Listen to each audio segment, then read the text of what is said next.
Balitang Abroad.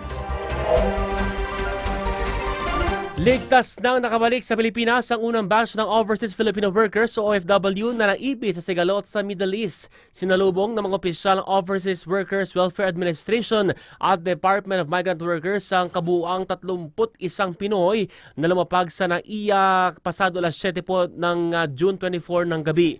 Karamihan sa mga OFWs ay mula Israel pero mailan din na nanggaling po sa Jordan, Palestine maging sa Qatar. Mababatid na naantala ang ilang oras ang pagdating ng unang batch na ito. Matapos magsara ng airspace ang Qatar Lunes ng gabi, bunsod na opensiba ng Iran.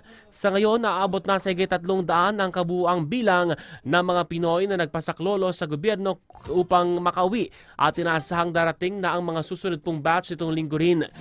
Tiniyak naman ng pamahalaan ang pagsuporta sa lahat ng OFWs na nais na makabalik ng bansa, gayon din ang ayuda para makapagsimula muli sa Pilipinas sa kanilang pag-uwi.